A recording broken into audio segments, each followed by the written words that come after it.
Well, hey there, welcome to our final episode in the series, Shepherding Well. Week 1, we looked into the big flyover, which was simple, being a shepherd. Then we looked into the instructional responsibilities we have with last week's relational responsibilities. Today is on protecting well, what I would call our defending responsibilities. So when I say the word protect and protection, what comes to your mind? For me, I'm thinking Little League Baseball, batting helmet. There was a reason for that. We had this kid named Duncan. He kind of moved in the area, upstate New York, coming out from New York City area. And the rumors came out that he was bringing it at 60 miles an hour. Now, in baseball terms, that's not much. Okay, that's a slow pitch. But we're talking when you're 10, 11, 12 years old. And the worst part is Duncan didn't know where the heck the ball was going. It could be down the middle. It could be at your face, thus the batting helmet, all right? Now, if you played sports as far as even like football or hockey, a really big-time full contact sport, you understand the need to have protective gear. If you're a parent, you understand the need to have a protective seat for your child. You strap your child in the seat. We even as adults have seat belts. Law enforcement, military, they have protective gear. And of course, when you're working in a machine shop or with your power tools, right, you have the protective eyewear. And of course, being 2020, the greatest of all protections,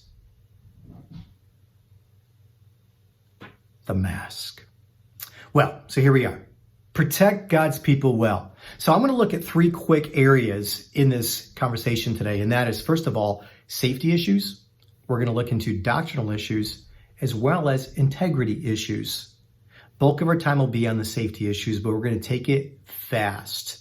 Keep in mind, some of the areas I'm going to be sharing with you guys on safety, I had a whole chapter in this in my university classroom with my students, and we took 6 entire lectures on this topic, including then other outside resources. I'm just going to give you the 30,000, 35,000 foot view flyover to some of it.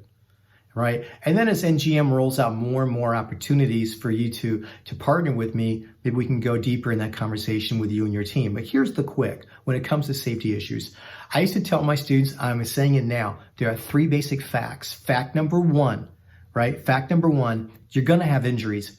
You're going to have accidents and things will break. It's just going to happen. Matter of fact, Proverbs 14:4 says, where there's no oxen, the crib is clean, but there's much increase with the ox. In other words, you want to have a clean building, you never have people in it, but there's no increase. You got it. The building is not the goal. Amen. The goal is to see people become more like Jesus and the gospel go forth. And the building is just a tool. I know some of you are like, now, Preacher Rich, go to my deacon board meeting and tell them that. Okay, bring me in. I'd like to share that. It'd be really fun. Maybe you'll put the glasses on before I go in, right? But the deal is we understand that, all right? But we make sure that we have to understand things are going to happen. However, as we realize there's never going to be a no risk ministry, we have to create a safe risk ministry. And that is actually fact number 2. You are to do what you can do to protect the flock. While you can't always protect them at all times, you need to do what you can do. Here's my New Yorker coming up. You got to do what you got to do to protect the flock. I'm in Acts 20, verses 28 through 31. Paul talking to the Ephesian pastors, the elders there, and he says how to feed and nurture the flock of God. And then he says this in verse 29, I know that after I leave, savage wolves will come in among you and will not spare the flock. Even from your own number, men will arise and distort the truth in order to draw away disciples after them. So be on your guard. Notice verses 28 and 29. He refers to the physical, the protection that shepherds would do physically to protect their flock. And then he leaps into the spiritual, verses 30 and 31, protecting them spiritually when it comes to false doctrine. So let's focus on the physical. A shepherd's job was to physically protect the sheep. All right. So fact number 1, you're going to have stuff happen. Fact number 2, you got to do what you got to do to protect the flock. Fact number 3, You are given the responsibility as stewards of these students. Remember, you don't own these students. They spiritually belong to God and they physically belong to their parents. They're not, we use this phrase, these are my kids. No, they're not. You're a steward over them. Okay, so if you're a dude watching this, and I hope ladies are watching this too, but if you're a dude watching this, you're taking your lady out for a nice dinner and you pull up to the really nice restaurant and there's that nice young man out front who's greeting you. He wants your car keys. It's called a valet parking attendant. You give him your car keys. He takes your car keys. His job is simple. Safely get your car from the front of that restaurant to the parking lot. Make sure it stays safe, the car is still safe, and safely returns it to you, and he returns you your car keys. My friend, I used to say this in the classroom, these students don't belong to you. You're a steward of them. So steward well, all right? So you're given responsibility, but they don't belong to you. Now, quickly speaking, there are 4 areas I really want to touch and just tap on when it comes to the safety issues. Emotional safety, social, physical, and sexual. This is something I used to unpack in the classroom that I actually taught my volunteer leaders back in the day when being a student pastor. It goes like this. Emotional. As leaders, we seek to affirm. We, leaders, we will never publicly mock, make fun of, or ridicule our students. Social. As leaders, we will seek to make each person valued and accepted. We will not allow others to mock, make fun of, or ridicule them or anyone. Physical. As leaders, we will keep our activities and games as safe as possible. We will not put anyone in harm's way or in danger of being hurt. And then sexual. As leaders, we will guard ourselves from inappropriate language or inappropriate touch. We will not cross any lines or barriers which will be wrong or even appear to be wrong. So I know there's so much more you could get with that, but just to kind of give you that quick flyover, I hope that encourages you. We must physically watch out for safety issues. Doctrinal issues. I would say go back a couple weeks ago to the instructional video we did. The video on instructing well. A lot of those verses are actually used there, but I'd say write these down now. The passage I was just in, that's Acts 20, verses 28 to 31. 1 Timothy chapter 4, verse 12, be an example to the believers, and then verse 15 and 16. 2 Timothy 4, the classic chapter 4 and verse 2. Be prepared in season, out of season. That verse right there. Let me read it to you. Chapter 4, actually it's verses 1 to 5, but let me pick it up at verse 2.